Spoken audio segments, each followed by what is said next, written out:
much more kind of committed he was and how much more confident he became in his own progress, instead of questioning himself about, am I doing the right thing or is this the right thing? So you could kind of see the stress level decrease a little bit. And then that energy could be focused on really all of the program aspects, right? Or his workouts. Do that. If you could get on and do what you said day in, day out, it's amazing. Like a game changer. Through your program, I just realized like how much more I could learn. I could just feel the improvement over the course like of 4 or 5 months, like you said. I could feel the improvement myself. With you being able to supply me with this type of structure, I'm able to just learn for myself and learn how to improve by myself, which makes me feel a lot better as well as a lot more accomplished in the end. You can give him guidance and he can always ask questions to you. I could see how he became more confident after talking to you every time. You are always there when he needs. I think it's really important to know or be told from someone professional like you. It was a completely new experience for us. I think we were skeptical. We dove into some of the content. We realized how good it was and the quality of it. The way that you kind of worked with him and you set expectations for him, and like, hey, these are the things I'm expecting from you, and that was a big part of why we enjoy the program as well. The program has made me like a little eagerness to go out and do something and not just like wait for the team practice and do things on my own. As his dad, I can tell him till I'm blue in the face that this needs to be done. And sometimes it doesn't resonate coming from the dad. Sometimes it needs to come from a pro ball player. Through your program, I just realized like how much more I could learn. I could just feel the improvement over the course like of 4 or 5 months, like you said. With you being able to supply me with this type of structure, I'm able to just learn for myself and learn how to improve by myself, which makes me feel a lot better as well as a lot more accomplished in the end. I definitely recommend joining it. It's awesome. The community's great. Having you there to support you is incredible, and overall love the program. You get the full structure. You get your lifting, you get your arm velocity, you get your mechanics, you get your hitting, and the hands-on approach from you. Infield velo was 68 or something like that. It was not good. My 60-yard dash was 7.7, which is not good. And I was not very mobile. I wasn't very strong. I mean, I'm a big kid, but a lot of it was just like from my size. My infield velo now is 80, and my 60-yard dash is 70. It's insane. What was the root cause for all that? I mean, it was just staying consistent with the program. I think just I had to really stay on, like focus on the path that I was trying to get. You know what I'm saying? I was trying to become elite. I was trying to get better. I know the stats at the time. I was like, oh yeah, that's not that bad. But going back and looking, that's not where I should be to play at the next level. Staying consistent with the program really helped me through that time. I feel like now I'm really like dialed into what I'm doing. So when I do it, it's just like this before, like you talked about earlier, like it's just coming in naturally. That felt good. I mean, it gave me my confidence shot up. I think you should join in. You do a really good job of replying back to messages, and you're really fast to help out other people with like coaching and their swings. You're a pretty good coach. Hitting improved, touching improved, velocity went up, speed went up, everything in general went up. Before joining, I tracked my 60 time and I was running a 8.22, and then after a while I did a showcase and then I ran a 7.08. What do you think the leading cause for that? That's crazy jump. Probably mobility and probably the exercises that you have in your academy that allow for growth in those little tiny muscles that people forget about. I could tell I was hitting the ball a little bit harder, and then it got better and better and better, and then my speed picked up with the sprinting training and all that, and I was just getting a lot better. But before that, it was not super good. I've definitely picked up on my hitting velo. Before I joined the program, my velo was 72 off the bat, and at this showcase, I hit 80. That's insane, dude. No, so when I first saw your program, you were talking about how to get to college and how to get D1 and get recruited and all this, and that had me super interested because I'm trying to go D1 and everything, try to get a scholarship and all this, and your program definitely talks about it and helps you walk through it and get you started. Honestly, I would say like the program definitely helped me a lot. Helped me work through some things, get my visualization for games and all that, just get me prepared. Obviously, like my program's remote. Like, have you had any trouble by doing the work that I provide you? Not at all. It's right in front of you. So it's super easy to get. Search it up, find it, and start working.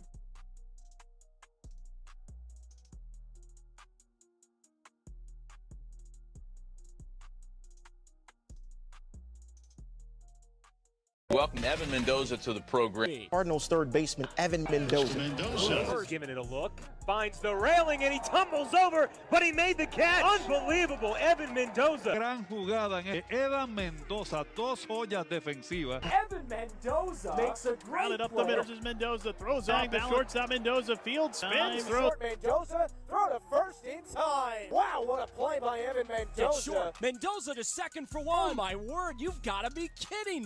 Evan Mendoza! For Mendoza lifts one to left. An inning. Mendoza, that one's sailing back there, and it's gone! Now, those are some of the plays and the insights of playing baseball at the highest level, not just posting about it. My name is Evan Mendoza, and let's get started with another coffee and baseball. Welcome in, guys. One of the very first things that I always love to do is to delete this guy up here in the top right and move it over to 12 because today is day 12 of Coffee and Baseball. With me, my name is Evan Mendoza. I played 7 years of professional baseball with the St. Louis Cardinals. Augustine, I've been watching almost every day of your lives. I appreciate your support. Make sure to tell a friend, guys. This only grows if you tell other people about what we are doing here. We're trying to give the best baseball education completely for free here on this live. And most importantly, I want to make sure that you guys get your answers to all of your questions. So without further ado, I want to make sure that we start off very, very hot. So I actually got some questions over on Facebook and Instagram and on YouTube. We are streaming all of those. So first and foremost, a college coach asked for my son's schedule and then never followed up after that. Did we mess something up? So we really need to think about this, guys, because college coaches are busy, just like you, the parent, are typically pretty busy as well, right? So when a college coach just like doesn't follow up, doesn't email your son, doesn't text him left and right like a girl, right, in middle school, guys, we have to think about it. They are busy, right? So we can't get frustrated if these college baseball coaches just like don't follow up, because if anything, they ask for that schedule to see if basically their schedule is like this, your schedule is like this, but maybe, just maybe, there's that one time where they are here and you are here, and maybe that's a 20-minute drive. And that's what they were really looking for as far as your son's schedule. So it's really important to understand, like, to not hound these college coaches, because that is an area that you want to make sure that you're not getting you're not frustrating them, because college coaches can definitely get busy. All right. This is a great one. I love these type of questions. Oh, by the way, I forgot to do a different layer, so we're gonna have to go ahead and delete that, and now we're gonna start by putting new layers. I always forget to do the new layer thing. We're learning though, guys. This is not the first day that we're doing Coffee and Baseball. It's actually day 12. We're streaming every single day for 50 straight days. We might do more, we never know. But if you guys are joining in for the very first time, my name is Evan Mendoza. I played 7 years of professional baseball between the St. Louis Cardinals and San Diego Padres. Spent 3 years at the D1 level at NC State University while studying aerospace engineering. I was on varsity all 4 years of my high school baseball career, and I want to share all that knowledge with you. So if you have any baseball-related questions, feel free to ask. All right, so this was a really good question. So my son, he wants to go D1, but his metrics look D2, D3. How honest should we be with him? So it's not necessarily the parent's responsibility to be honest. If your son has these dreams of going D1, but metrics, he's more of this category, ideally we need to be focusing not necessarily on the recruiting strategy. We don't need to be focusing on communicating with college coaches. We don't need to be thinking about any of that. We need to be thinking about how we can develop our skills or our physical abilities to move us up maybe to the D2 or D1 area, right? So if we can find ourselves now, if we develop, for the next 3 months or so, 4 months, and really hit the development hard, maybe we can find ourselves in this category rather than this category. So hopefully that makes sense. Ideally, it all comes down to the development side of things for you or your son. So always keep that in mind. We never want to lose sight on development, because development is always going to be the thing that moves the needle. Even for guys like Shohei Ohtani, the sponsorship deals, the New Balance deals, all the crazy deals that he has, guys, it only happens if he's a really good baseball player. So development for even like a guy like Shohei Ohtani is important, and we need to realize that, because a lot of high school baseball players and parents will want to just do recruiting, thinking that recruiting is the only answer. More than likely, it's development as well. So hopefully that answers your question. Guys, if you have any baseball-related questions, feel free to ask. I see a couple people over on YouTube, which is exciting because you guys are the bread and butter to who we are, especially on this live, and you guys stick around for a long time, so I do appreciate that as well. So if nothing changes by next season, great question. I'm going to go ahead and actually probably record this one. All right, so if nothing changes by next season, what are our real options? So it really depends.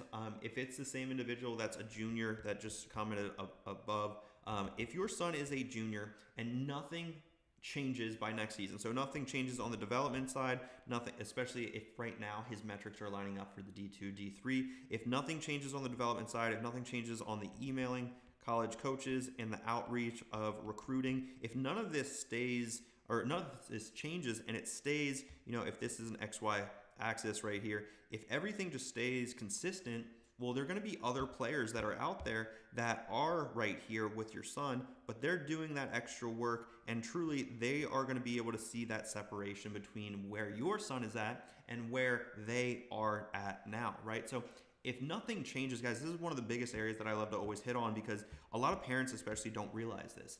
If nothing changes, what are those options going to be the next couple of years? Well, your son could be living with that regret of not landing that college commitment. He's a normal student on a college campus, and he always lives in that regret of like, what if I trained a little bit harder? What if I took the recruiting process a little bit more seriously?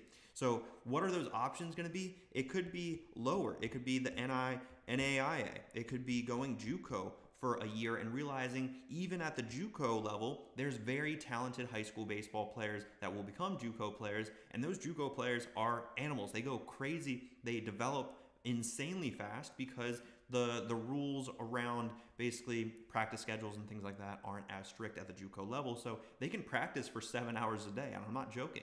JUCO players go crazy, and that's why you are referred to as a JUCO bandit. If you get out of JUCO, you go to a D1, and maybe you get drafted. I played alongside with a lot of JUCO bandits, but ideally those opportunities for your son, if he's right now metric-wise D2, D3, he could slip to that NAIA or maybe that JUCO route because he didn't do anything for his development or his recruiting. So hopefully that gives you guys some understanding. JUCO is loaded with talent for sure. Yeah, JUCO players are insane. Mr. Maggie, or Miss MRGG, I thought I saw Mr. Maggie. I don't know why. But let's see. Coach, can you share your opinion? All right, let's see.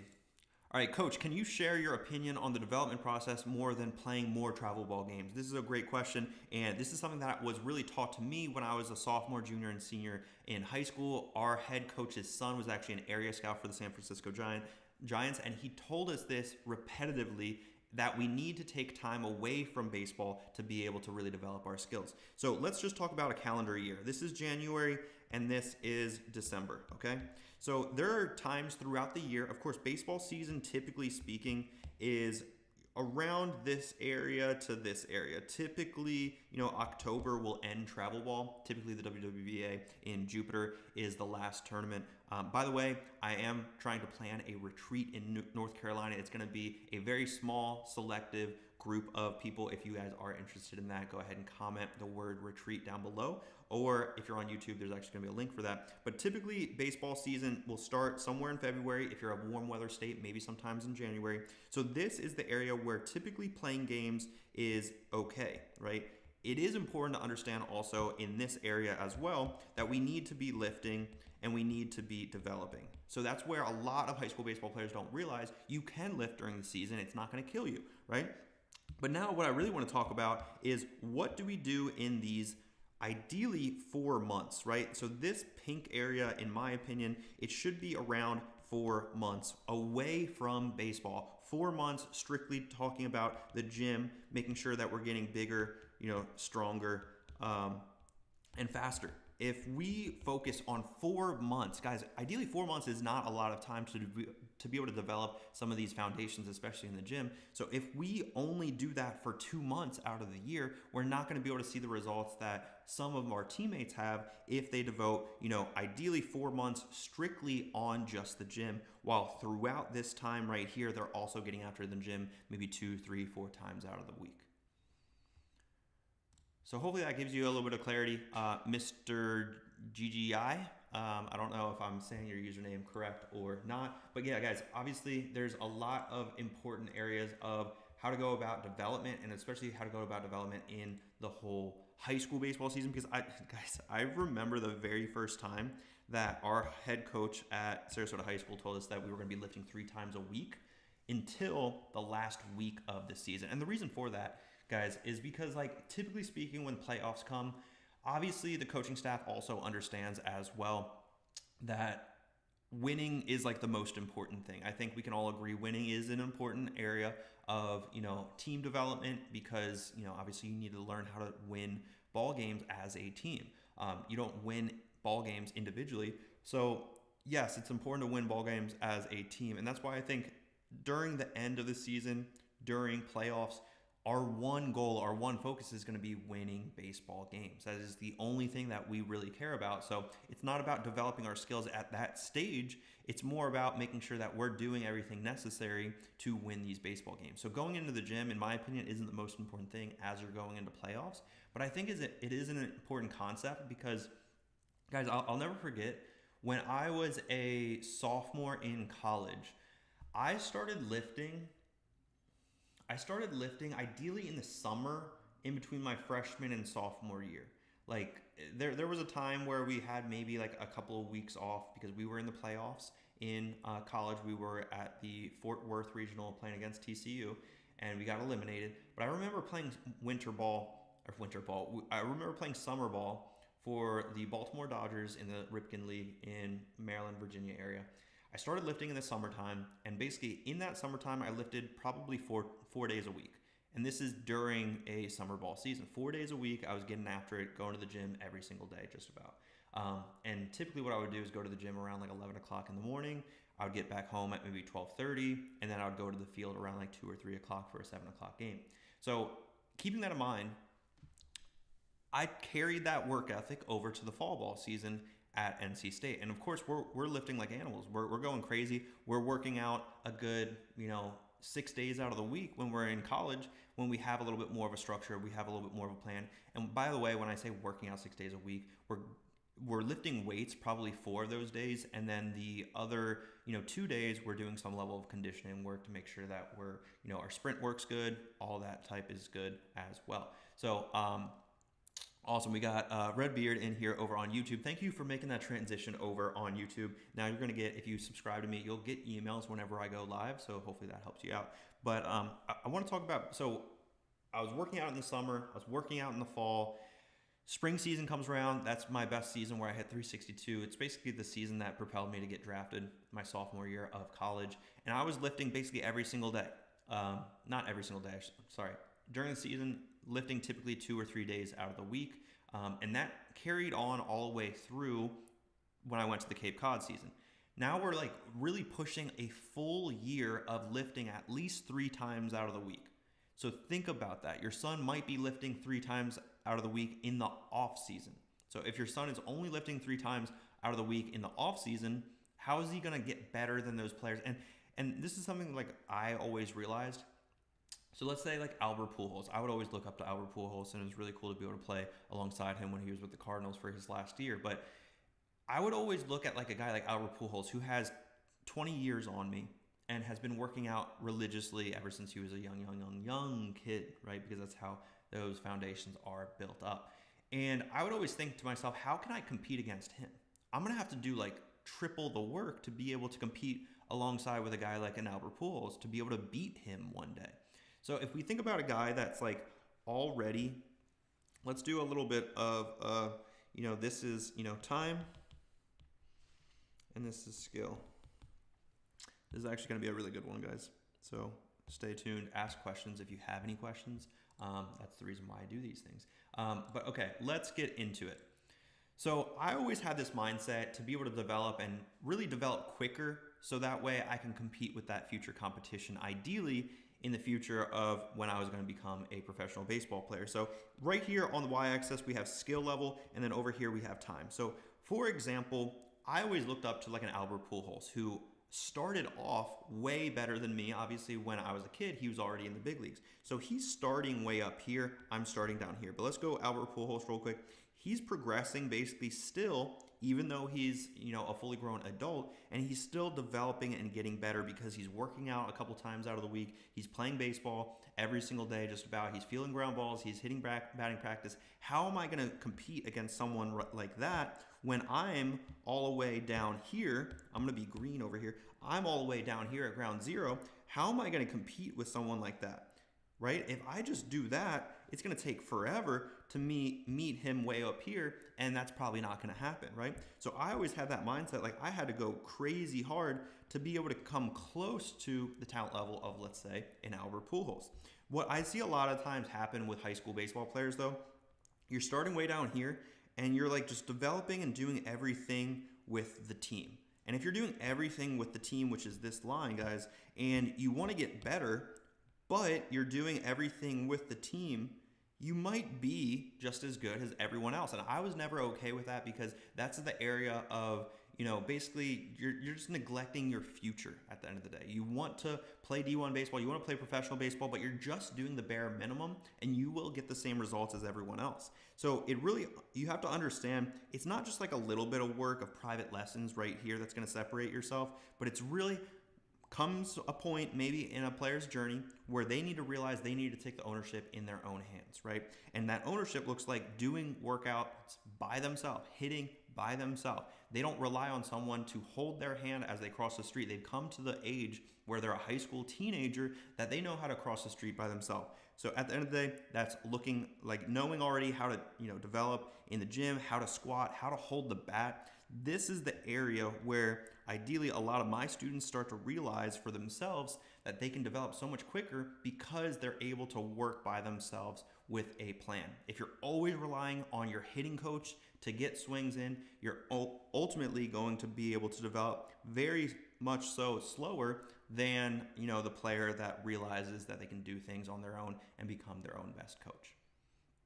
So hopefully that gave you guys some clarity on what I always kind of looked at, especially when I'm competing against a guy like an Albert Pujols way up there, right? Because if I'm trying to compete against like an Albert Pujols, which there was a point in time where I was on the same field as Albert Pujols, which is really, really cool.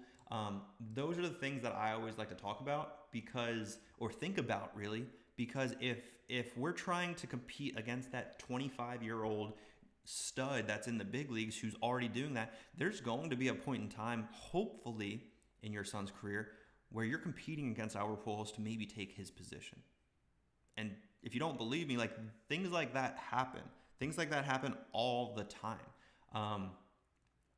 Let's think about anybody that had to move over. Like for example, like I remember like Cal Ripken and A-Rod in that All-Star game. I think it was 1999 or maybe 2000. It was in Seattle, and basically Ripken moved over to third base for A-Rod to play short because Ripken knew he was getting too old, and that young kid, A-Rod, probably looked up to Cal Ripken, but basically Cal Ripken understood like, hey, my time is passing, I'm getting older, this younger guy is way better than me, and we want that scenario for your son. Like we want to, push that old guy that, has been playing baseball for years on years on years, possibly a Hall of Famer, to be pushed off to the side because your son is so great because he was developing like an absolute stud from the get-go.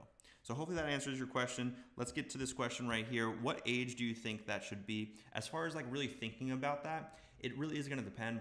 Personally for me, like I was thinking about that at probably like 12 years old because I was like, how am I going to get to the stage of competing against them? Because in the big leagues, like there's not a 12U in the big leagues, right?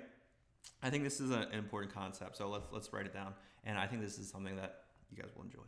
So in the big leagues, there's no such thing as 12U, there's no such thing as 25U, there's no such thing as 28U or 35U. In the big leagues, guys, everyone is on the same playing field. And if you're in the big leagues, you could be competing against the guy that's 42 years old and he's a future Hall of Famer and you're 21 years old. These are the things that you want to think about when you're a kid to be able to develop out those skills. So that way, if you're 22 years old, you crack the big leagues, you're competing against an Albert Pujols who's been in the league for 20 years. How are we getting there to when we're 21 years old? How are we developing our skills before that? When we were 12 years old, what did we do to really mentally prepare ourselves for those possibilities to come? And typically speaking, it takes an abnormal amount of hard work to be able to compete with an Albert Pujols or with an A-Rod or anyone that's, getting a little bit older and a little bit slower and, isn't able to put up the same numbers as they used to be. Guys, things like that happen all the time in the big leagues where the guy that, has been playing for a decade starts to slow down, starts to not produce as well. And that young cat, 23 years old, 21 years old, just cracked the big leagues. He's putting up really good numbers. His hands are that much quicker. He's able to run the bases that much better. He's able to field ground balls that much better. You have to think about what do we do between the ages of really like 12 years old and like 21. This is going to radically change your son's trajectory if we create great habits. Ideally, if we double click into this, ideally between like the ages of 10 and 13, this is where your son is going to start developing habits that are going to shape the rest of his life. Hopefully that answers your guys' questions, because this is an area that I remember being told once by a coach. It's what that habit or that routine,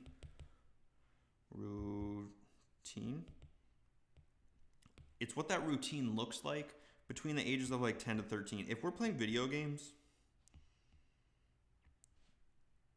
if we're scrolling, if we're on YouTube, if we're watching movies, Netflix, if we're hanging out with friends, I could keep going on. You parents know probably all the distractions that are happening here, right? Well, what if that same person is developing a work ethic, is developing a routine, is developing, speed and explosiveness, is getting bigger in the gym? The way I view it is like one player is going to go like that and one player is going to go like that.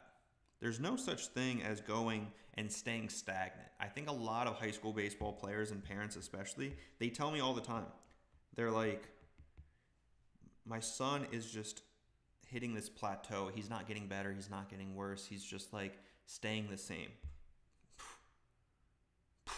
There's no such thing as staying the same, guys. You're either going up or you're either going down in development. And ideally, if you are staying the same, let's say you're 14 years old, you're a freshman, you throw, 83 miles an hour. In freshman year, you're like, holy cow, I throw 83 miles an hour. That's pretty good. But over time, that 83 as a senior is not as good. So basically, you regressed by hitting that plateau. You're not getting better by throwing 83 throughout your senior year. So these are the things that I think about when I hear parents especially say certain things. It makes me think in a special way of thinking. My son is 13. He's always taken after me to take him to the cages, go to the field and put in work, but I have to stay on him to work out and get stronger. So that's where I believe if he's 13 years old, he knows what's going, deep down, guys. It's not rocket science. I'm not here to tell you it is rocket science, but I truly believe deep down, and I'm going to record this because I think this is an important one. All right, let's get into it. My son is 13 and he's always taken after me to go to the cages and go to the field and put in the work, but I have to stay on him to work out and get stronger. So in my belief, even though your son is 13 years old, deep down, it's not rocket science, by the way, deep down, he knows exactly how to play in the big leagues right now if you ask him. I think you also know that as well, because it takes an abnormal amount of hard work. It takes an amount of hard work that probably a lot of people can't even conceptualize, because it's hours on hours of work every single day at such a young age, even at 8, 9, 10 years old, where that work is driven by the player. That passion has to come from the player, because think about how many hours and hours and hours of hard work it really takes to be great at anything. And there is an area that I actually saw something, and I want to kind of share this with you guys right here today. There's the good players, right? Because there's going to be good players at every level, right? There's going to be the good ones over here. There's going to be the great. There's going to be the elite. And then there's going to be the ones that are committed to mastery. And in my opinion, all of these people probably are not going to make it. And by make it, I mean probably aren't going to be the starters at the D1 program.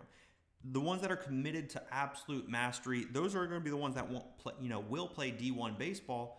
But even though you play D1 baseball does not mean that you're going to play in the big leagues, does not mean that you're going to get drafted and play in the minor leagues, right? So even though you or your son has this mentality of being absolutely committed to mastery, if you think about a guy like a Tom Brady or a Kobe Bryant, do you think they had the mentality of just being good?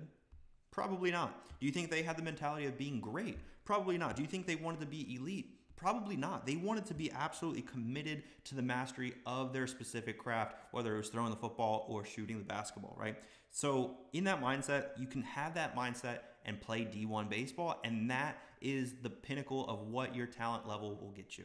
There's some players that will play in the big leagues, but still you might just get a cup of tea or a cup of coffee, right, in the big leagues, and you're not going to be necessarily a Hall of Famer, right? You might be in the minor leagues, but only make it up to high A and not really progress as far as you think you should, right? So if we're thinking about the mentality, we need to really be committed to that mastery, and ideally that work ethic is always going to come from within. It's not going to come from a parent.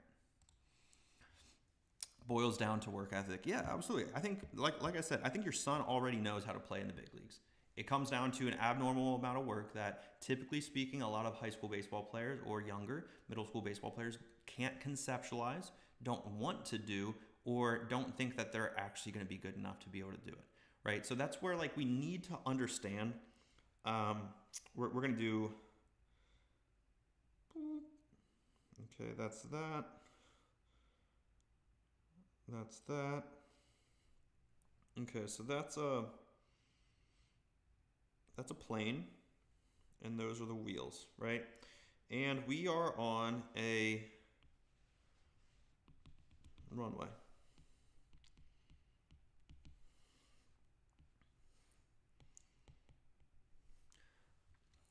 All right. Let's record this one, guys, because I love this example, by the way. This is something that makes me excited to talk to you about. It takes a while to start recording. All right, let's talk about what is this actually called? 1 second. We'll clear my thoughts. All right, let's talk about delayed gratification, because I think a lot of high school baseball players, a lot of teenage high school boys don't realize this, because the work they need to be putting in each and every day needs to stay consistent. So if we think about what will ultimately reach those goals of playing D1 baseball, of playing in the big leagues, right? These are goals for most people, and they're way up here, right? And right now your son is this plane on the runway. He's going each and every day, maybe to the gym, he's working out, but every couple of months he has some major setback. Maybe he hits a slump, and maybe he's just not mentally prepared, and he's not working on his mental strength. And that's an area that I think a lot of high school baseball players are neglecting. So they kind of just right here stop. And the one way that I can guarantee that your son will never hit these high marks way up here, which is basically catching air, going into the sky, having liftoff, right, is if we turn off the engines. If we turn off the engines, guys, as far as that consistency, that work ethic, I can absolutely guarantee your son's never going to make it up here to the D1 level, the MLB, playing at that college level. Even 7% of high school baseball players get that opportunity to play at any level of college baseball. So if you're on this runway, you're not seeing that success. You're not seeing the growth that you expected to see, or maybe your son is expecting to see. But right here, he turns off the engines. Guys, you're not going to ever get that lift off to get to where you want to go. I think that one is something that I've always visualized as far as the idea of delayed gratification. You need to understand how to keep the engines on even though you're not seeing the results. If you see those results, keep going, pedal to the metal, don't stop, right? Because ideally you don't want to stall. I come from a plane background. My mom's side of the family had a lot of naval pilots, and then I studied aerospace engineering at NC State. So I know a little bit about planes. I think a lot of people also know what stalling in aircraft is. It's basically when you're not going fast enough, and then you just kind of slowly let gravity take over. It's not a good thing to happen by any means. So if you've caught a little bit of airlift or liftoff, if you turn off your engines right here, you're going to stall and crash to the ground, right? Burn and crash to the ground. So having this idea of this, and again, guys, hopefully this makes sense to you guys as far as the delayed gratification. The runway could be, 3 years long. Think about how long if you're a passenger on a plane and it takes 3 years to take off, you're like, holy cow, that took forever, right? And maybe as a passenger, you're like, what in the world? What kind of runway is this? Is this Fast and Furious? I think it was number 7. But sometimes it takes 10 years, guys. Sometimes it takes 25 years, right? To see that lift off, depending on what those goals are. Like that goal could be, D1, and it could take like 6 years or something like that, right? It could take 6 years to start seeing those dreams and goals come true.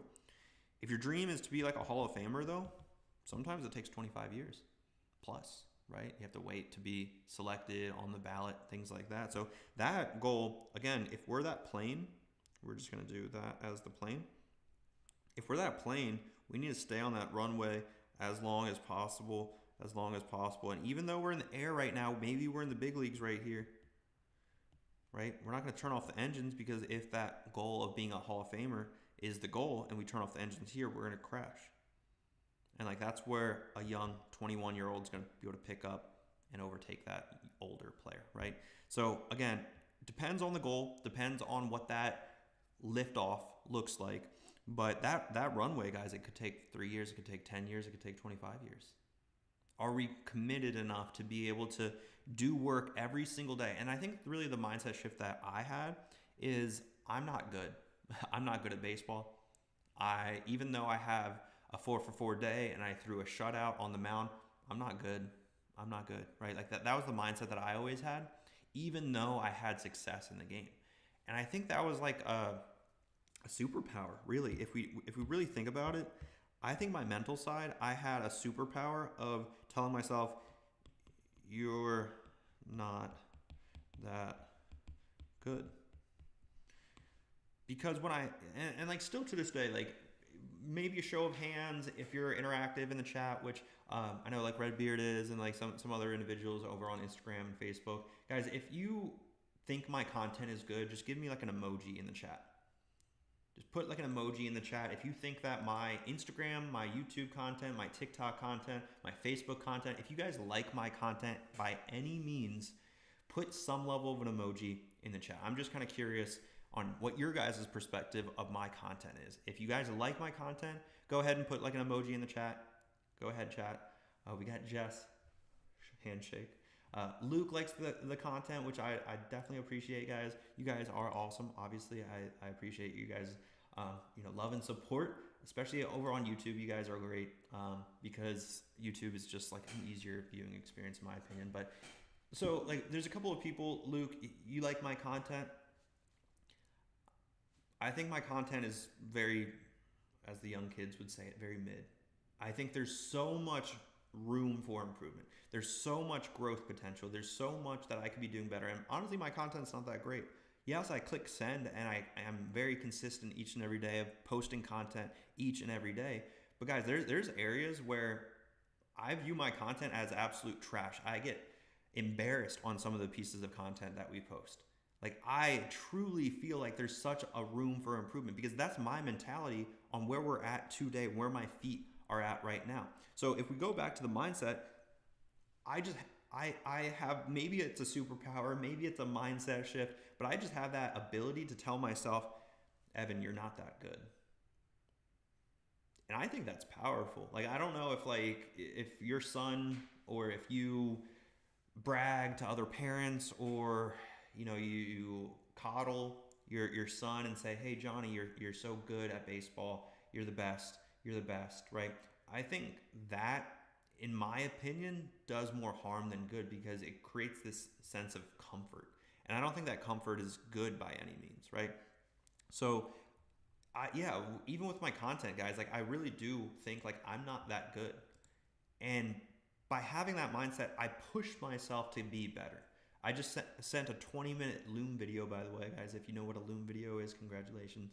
It's basically like a screen recording. I sent a 20-minute Loom video to my media team, basically, to help chop up some of these videos, to put them out there, to stay consistent, making sure that they're hitting the quality marks of what I envision. Because at the end of the day, guys, it's the Mendoza Baseball Academy. My name is attached to it, and I want to make sure that this is good quality content. So even though you might think my content is great, I still have the ability to think clearly and look at myself in the mirror and be truthful to myself.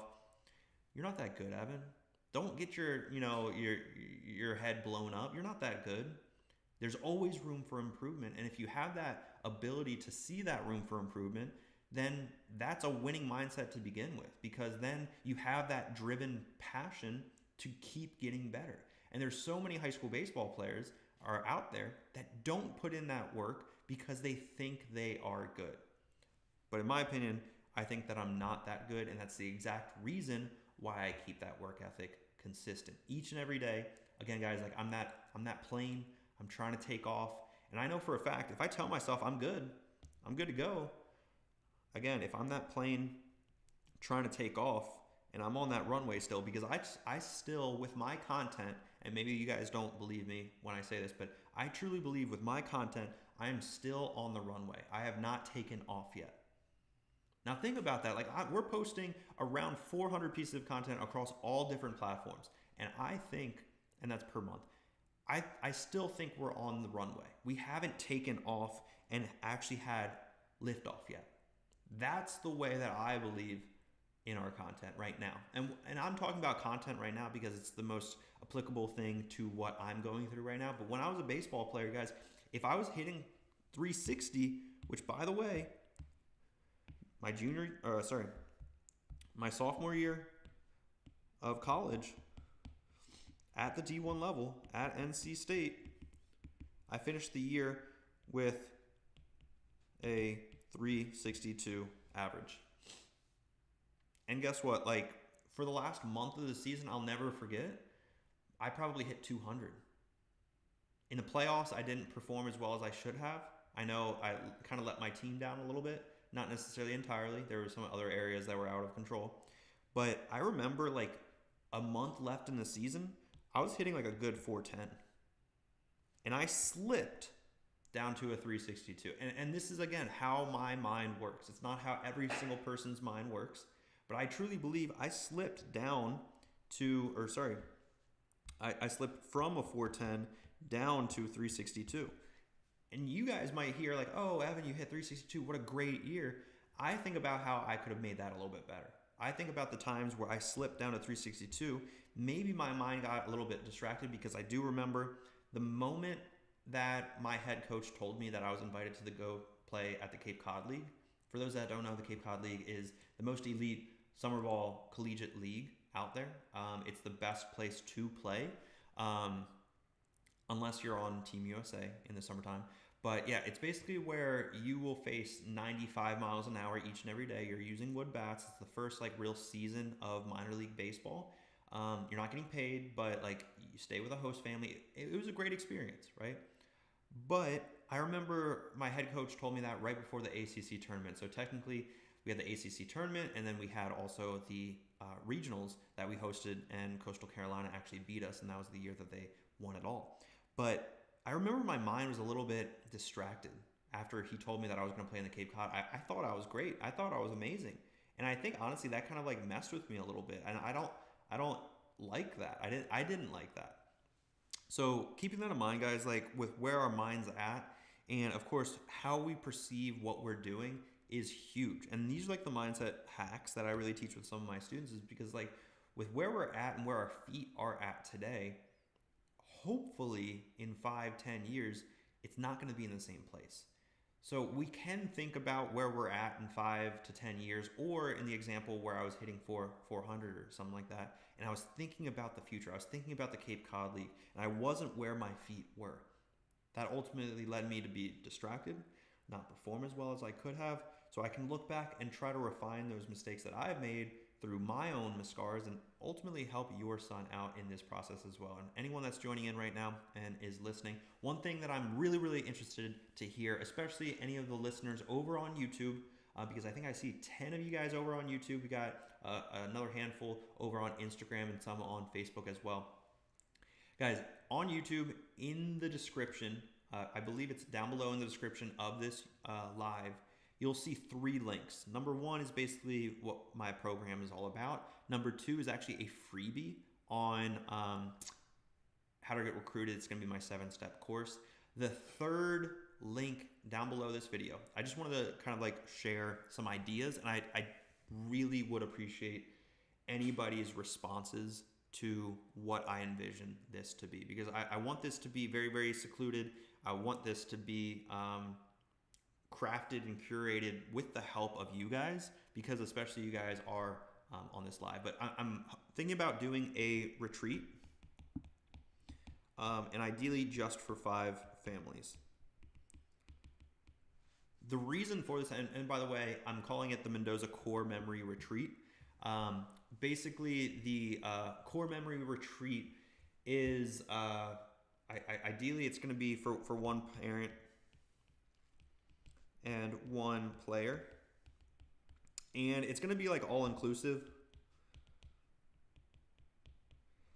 It will be in North Carolina. It will be ideally like late October. And it's going to be one of the very first events hosted by Mendoza Baseball Academy. I've done like small camps before, and I do want to say like those camps that I've done before are more of like a volume play. I'm trying to get as many campers in as possible. And to be honest with you guys, like I never enjoyed those, to be honest with you. Like they were just like kids that I got to say hi to for every other day or every day for 2 or 3 days, and I didn't fully love the experience. It was like $20 per person or whatever, and I tried getting as many kids as I could in there. What I really want is not just for the 5 families, but like really create a memory. And by the way, guys, what I'm talking about right now is kind of like an event that I'm thinking about hosting. It's going to be only also for 2027 grads and 2028 grads that are also infielders. And the reason for infielders is because I was an infielder. I love taking ground balls. I love going out there on the field. I want to be able to create an environment where we're all able to do similar drills because we have the same position. I think that's the best way to grow. And just think about like the time when I was in pro ball, the best amount of people to take ground balls with. And this is something that like obviously throughout the 10 years of experience that I have beyond high school, I absolutely love taking ground balls with ideally 5 people. Because if we take ground balls with one person, I don't know who's actually taking ground balls just by themselves, but you get tired very, very quickly, right? You don't have enough time to get back into the line. You take ground balls with 2 people, again, not enough time, you get tired too quickly. 3 people, I think it's an okay amount. 4, it's a little bit better because then we can get instruction from the other people as well, and then that way we can all learn together. Guys, 5 people is literally the perfect amount of people to take ground balls with. So keeping that in mind, guys, that's one thing that I want to really craft in this event. I have twin 12-year-olds. This sounds like an amazing opportunity. So one a Supra. So this would actually be only for 2027s and 2028s. And the reason for that is because if we really think about like my whole, and by the way, guys, we're talking about the Mendoza Core Memory Retreat. It's going to be like a 2-day event in North Carolina in late October. Very, very early brainstorming days of talking about this. You'll see over on YouTube, it's the 3rd link down. You can watch that quick little video. It's going to give you a little bit more of an understanding. But if we think about like my high school journey, so this is freshman, this is this is sophomore, this is junior, and this is senior. I think like these years go pretty slow because I'm always thinking about junior and senior year, and I'm always thinking about college baseball in these years. I'm always thinking about going D1, and I don't really have my eyes set on what's next. I have too much of my eyes set on what's next, and I don't really have a plan in place, and this is where also like a lot of my development happened.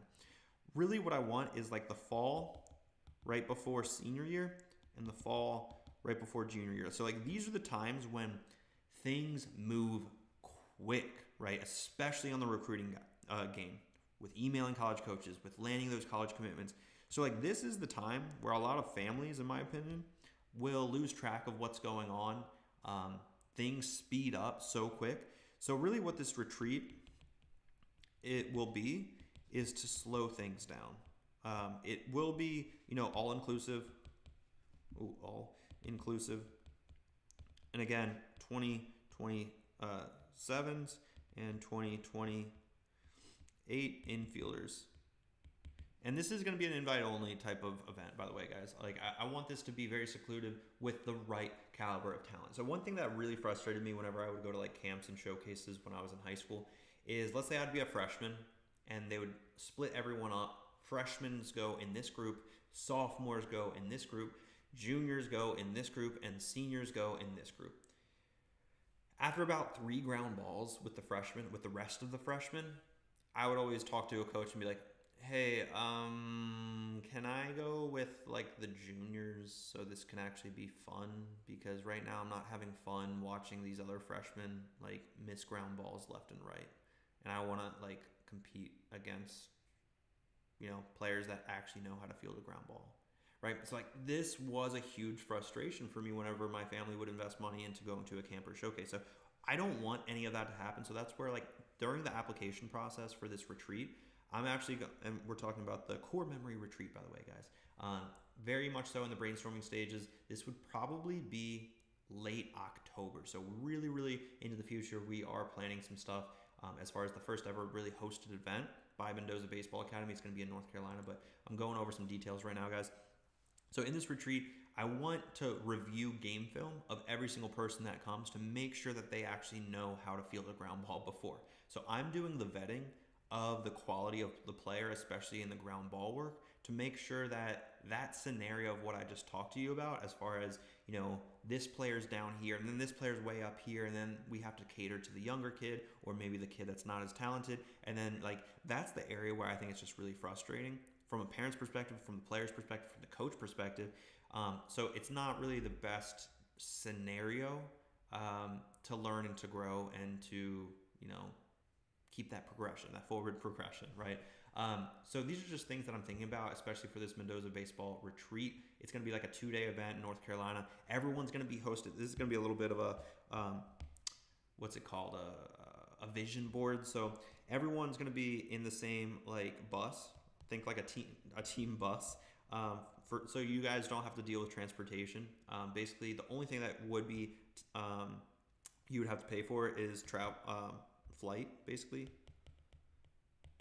to and from, right? So that's the only thing that you would be responsible for, is like the flight to and from. Everything else would be taken care of, especially like the bus to the you know, estate, because ideally everyone's going to be under the same roof. It's going to be a pretty cool property, probably in North Hills area of North Carolina, of Raleigh. Really nice area, by the way. So like I've already checked on like Airbnb, and there's some like, you know, like 10 bedroom, like 12 bath, like mega mansions that I want to be able to give you guys as an awesome experience. You know, steakhouse one night. We'll get Starbucks, coffee every morning for the kids and maybe the player, for the parents and maybe the parent. For the parents and maybe the player, if the players are coffee drinkers, but I doubt it. You know, all meals, steakhouse, transportation, team activity. So like probably like an escape room. I was thinking about going to Lifetime to do a group cold plunge, because ideally I want like, you know, the individuals there to like overcome those hurdles of doing like a cold plunge, because it's not that difficult, guys. But it's something that it's more of a mental hurdle than anything. So I want to be able to like teach some of those things. Also doing like a recruiting classroom. So these are all things that, like, I'm talking about the retreat that I'm possibly hosting in late October. It's going to be for infielders. So if you're not an infielder, I'm sorry, tough luck. I don't want to do one player as an outfielder and we're doing outfield drills with one player and the rest of the 4 are infielders, and then it's just like a split on time and things like that. So these are the areas that I'm really thinking about, trying to craft up the perfect group of players, the perfect group of parents as well. Additional guests are also going to be able to be joining in if like a wife wants to come, a husband wants to come, you know, a sibling wants to come, not necessarily participate, but like just wants to be around, staying with us, going to, you know, the steakhouse and just like enjoying themselves with the entire group, but really just crafting up that perfect group together. It's something that I'm hoping to do again late October of 2026, again for infielders, 28s and 27s. So if you guys are interested in that, on Instagram, you can actually DM me the word retreat and I'll send you some more information. if you like any of my Instagram stories and just say like yes, that you're interested in more information, I'll send you over that link just to like for you to get a better understanding of what this retreat actually would be like. But like I said, guys, this is basically like a vision board in a way.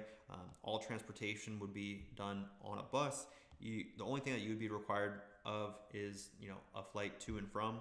You'd all stay in an estate style property. We would do like a steakhouse, nice dinner one night, Starbucks coffee every single morning, all meals taken care of, team activity, possibly like an escape room, go to a lifetime group cold plunge, you know, a recruiting classroom, and then, yeah, guys, really good coach to player ratio. So these are just some things that I'm thinking about doing. Ideally, as far as timing, because this is one of probably the bigger questions, looks like Helen is interested in that. So one of the areas of this, guys, is we want to ensure that there's a good group of players, but also a good group of coaches as well. So I'm thinking, and correct me if I'm wrong or if you guys absolutely hate this idea, but I'm thinking 3 coaches to 5 players. So I don't know about you, but 3 to 5, these are the environments, these are the groups that I would want to be in. As far as having a good player to coach ratio, like that is something that I think is very, very important. Especially when we're talking about ground balls, like you're not gonna, and this is like, these are the things that I think about on creating a perfect scenario. If we're talking about the infield right here, right? And we're talking about the infield like this, right? If we're all at shortstop, all 5 of us, and ideally plus 1 coach, we want to have 1 coach over here. We want to have 1 coach right here. So all 5 of you are taking ground balls. You're not, and these are the things, again, I got really frustrated with during camps and showcases. If they asked one of those 5 to shag basically and just catch the ball at first base, like you're not getting reps in at that stage. You're away from the group just catching because we didn't have that coach. So ideally we have 1 coach here, we have 1 coach here, we have 1 coach here, and we have all 5 individuals in this group taking ground balls at shortstop. That is the scenario to be able to get good quality reps in, so you're not losing out on any material that is being shared. Like these are the things that I just want you guys to be able to understand. Like this is going to be a small invite-only group. It is going to be all-inclusive. It's going to be a really great environment to be able to learn and grow the game of baseball. Also share experiences directly with me and other coaching staff. Go to the, you know, a nice steakhouse, go cold plunging, learn recruiting if you're not already committed. That's actually an area that I really want to create that scenario of some of these players that are also going to be 2027, so basically going into their senior year. They're actually already in their senior year if this is going to be hosted in October. Ideally, like the current juniors that are about to be seniors, like I want some of those seniors to be committed so that way they can share some experiences with some of those juniors that maybe are not committed, right? Again, creates a really good dynamic to be able to learn. I'm a senior throwing 84, 87 sidearm. Do you think this is D1 level? It all depends on what kind of horizontal and vertical break that you get with that sidearm action, because ideally you can throw sidearm and it's going to be incredibly flat, and you know, ideally, you know, college coaches will see that with TrackMan and things like that. I'm committed to a JUCO right now, and I really think I can go play D1 after. Yeah, so like if you feel like you can play D1, go ball out at the JUCO level, get some experience against college level players. That's one of the biggest areas is like college coaches, especially at the D1 level, will want to see that track record of what you're capable of against good talent, especially grown men, and that's what's going to happen at the JUCO level. Believe it or not, like you are going to be facing grown men, so just keep that in mind with everything that you've got going on. But yeah, I'm curious to know what your guys' thoughts are on this retreat idea. For those that just joined in, I was going over like a retreat that I'm thinking about hosting in late October 2026. Right here, whoa. Let's see. So yeah, I'm thinking about doing a retreat late October 2026 if I could figure this out. Only for infielders because, I want this to be a very, very exclusive group. The only thing that you have to take care of is a flight to and from or a drive to and from. There's going to be transportation all throughout the event. You're going to be staying in an estate style property. We're going to go to a steakhouse one night. There's going to be all meals and coffee taken care of. There's going to be team activities like an escape room and a cold plunge. There's also going to be a great coach to player ratio. 3 coaches to 5 players is what I'm shooting for. And then there's also going to be a recruiting classroom. Again, guys, only for infielders of 2028 and 2027. So this is going to be hosted in North Carolina. Ideally late October after the WWBA in Jupiter, because usually that concludes travel ball. For anyone that knows anything about travel ball, these are the things that you have to really think about, because I don't want to put an event that aligns with the WWBA, which a lot of these higher level caliber players that I want to attract to this event are going to be attending. So typically speaking, that WWBA in Jupiter is like the end all be all for travel ball. And yeah, as far as the retreat here, let me help. Yeah, as far as the retreat, late October, it's going to be ideally like October 17th or a weekend after the WWBA, which I think is in the beginning of October, or later in October, not necessarily close to Halloween, but maybe closer. Ideally, what I'm thinking about is a Thursday fly in at night. Friday is a full day of working out, gym, cold plunge, team activity, and then at night it's going to be that steakhouse dinner. It's going to be a nice, high quality meal at probably, I'm thinking about going to Angus Barn. It's a really cool place here in Raleigh. It's actually close to Durham. And then basically the next morning, get your coffee from Starbucks, which is included as well. I really want to treat you guys like royalty in a way. So this is something that I've actually thought about doing for a while, because I remember what it felt like being in big league spring training and going to, it's called a show dinner. Basically, when you go out, you are with the big leaguers, right? And this happened to me a couple of times in spring training as well. But basically, you go out with the big leaguers and you just splurge. You get all the sides, you get all the steaks, you get, if you're into it, the wine and stuff like that. You just have a really good time. And that's what a show dinner is. And I really want to create a show experience for the families that come to this retreat. It would come for, one parent, one player. Additional guests are, will be able to join in as long as there's availability. But of course, creating that dynamic of great baseball instruction and development, also being able to just share stories and be a lot more personal to, some of my students that will be able to join in. This is like a retreat thing that I'm planning on doing late October in North Carolina. So just kind of getting a feel for any of that. If anyone is interested in that, you can always DM me the word retreat on Instagram. If you're on YouTube, you'll be able to scroll down to the 3rd link. It's the 3rd link down below. The first link is going to be about my program, the Triple Play. The second link is going to be a free course on how to reach out to college baseball coaches the right way. The 3rd link is going to say something on the lines of retreat, and you're going to want to go ahead and click on that.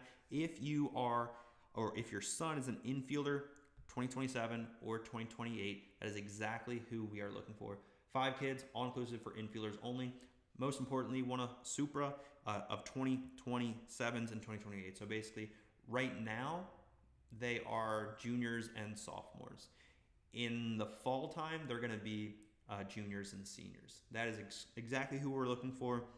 Again, to help really bridge that gap into college baseball. So with that being said, I did spend a lot of time on talking about my retreat, but now this is going to be where we do a quick little recap. So hopefully you guys like it. All right, we'll start right here.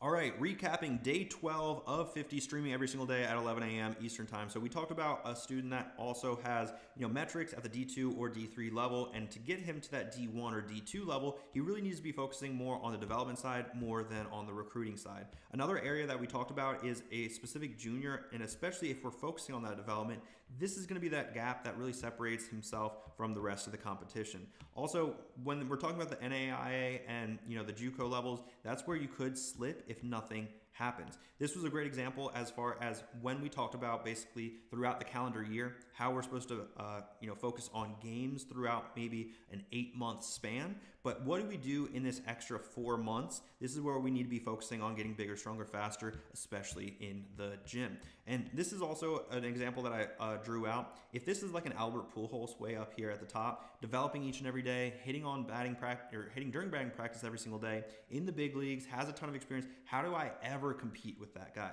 Right? If we're doing what everyone else is doing on this line in high school, we're probably just going to get just as good as everyone else. So it really takes that initiative to do that extra work, which we can see right here, which is, again, that separator between you and the rest of the competition if you actually lock in or if your son locks in. One comparison that I love to share is like there's no 12U, there's no 25U, there's no 28U or 35U in the big leagues. Everyone is on the same page. So if we're thinking that mindset, we want to be thinking about that, especially building that foundation, ideally in those young teenage years, to be able to make sure that we're building that right foundation.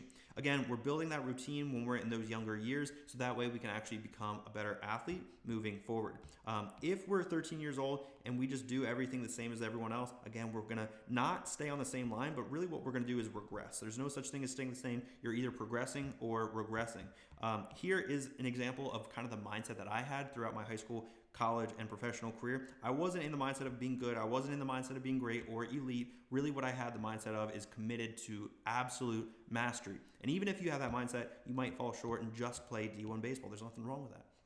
This is an example of a plane taking off and really the idea of delayed gratification. Guys, if you have the idea of delayed gratification, sometimes this runway, unfortunately, to be able to take off might take 3 years, might take 10 years, might take 25 years. If your goal is to play in the Hall of Fame, yes, these things will take time and patience is needed. Also, I had the mindset of, even though I do like social media pretty well, I do, my professional career, I played pretty well, I always had that mindset of, you're not that good, Evan, keep working out.